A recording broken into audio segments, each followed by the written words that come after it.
The lecture hall of the Galactic Military Academy buzzed with the chittering and clicking of a dozen different species.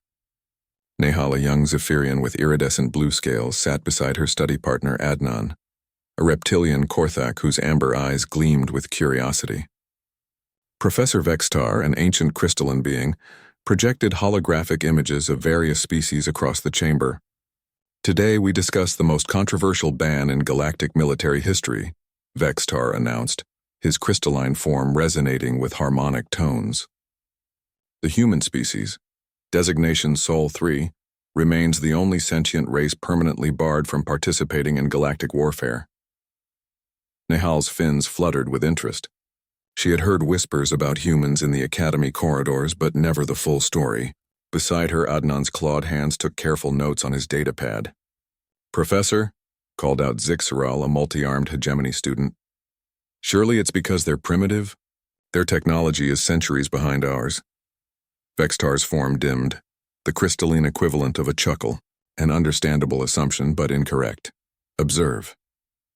The hologram shifted to show a blue-green planet orbiting a yellow star, Earth, third planet in the Sol system. The humans achieved faster than light travel merely 50 of their years ago. Yet within that brief span, they've already made 3 separate first contact scenarios. 3? Nehal gasped. Most species took millennia to encounter even one other sapient race. Indeed, and each encounter revealed something troubling about human nature. Vextar manipulated the display, showing archived footage. The first was with the Thorak Collective, a hive mind species that had dominated their sector for 12,000 years. The hologram showed massive insectoid creatures with gleaming black carapaces. The Thorak were slavers, viewing individual consciousness as a disease to be cured through assimilation. When they encountered the human colony ship New Horizon, they expected easy conquest. Adnan's tail twitched nervously. What happened? The humans did something the Thorak had never encountered in 12 millennia of conquest. Vextar paused for effect. They refused to surrender.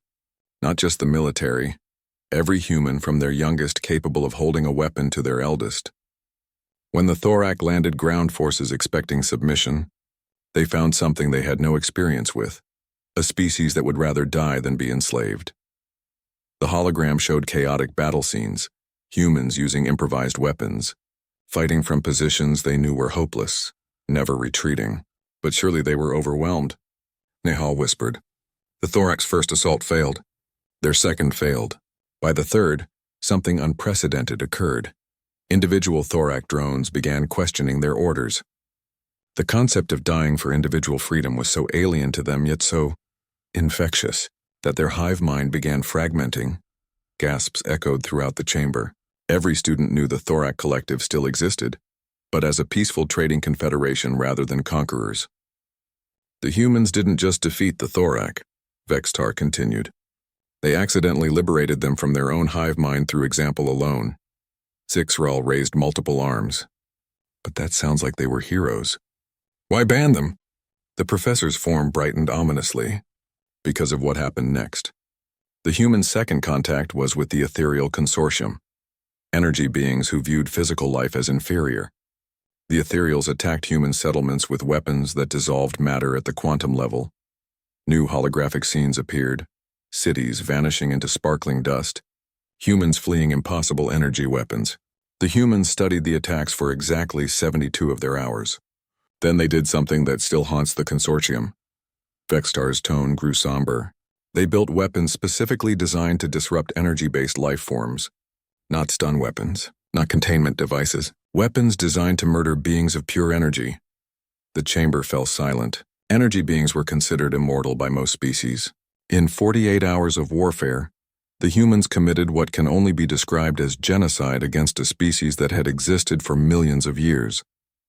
When the consortium sued for peace, the humans' response was, "You should have considered that before you started dissolving our children." Nehal felt sick. Adnan's scales had shifted to a pale gray, his species' fear response. But their third contact, Vextar's voice dropped to barely audible levels, was with the Void Cult, religious fanatics who believed all life must be purged from the universe to achieve cosmic purity. They deployed planet-killer weapons against Earth itself. What could the humans do against planet killers? Adnan asked. They did something that made the Galactic Council vote unanimously to ban them from warfare forever. Vexitar manipulated the display one final time. They built planet killers of their own, but they didn't use them on void cult worlds. The students leaned forward. They used them on their own colonies. Horrified silence filled the chamber. 17 human worlds evacuated in secret, then detonated when void cult fleets arrived to purge them. The humans turned their own planets into massive fusion bombs. The psychological warfare was so effective that the void cult, fanatics who worshipped death, surrendered rather than face an enemy, willing to commit suicide on a planetary scale just to kill their invaders. Vexitar's form pulsed slowly. The humans won 3 wars in their first century of contact. They liberated a species from tyranny, committed genocide against immortals, and drove death worshippers to surrender through pure nihilistic terror.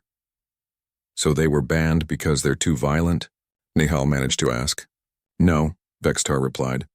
They were banned because every time they win a war, they somehow make the galaxy a better place. The Thorak are now peaceful traders.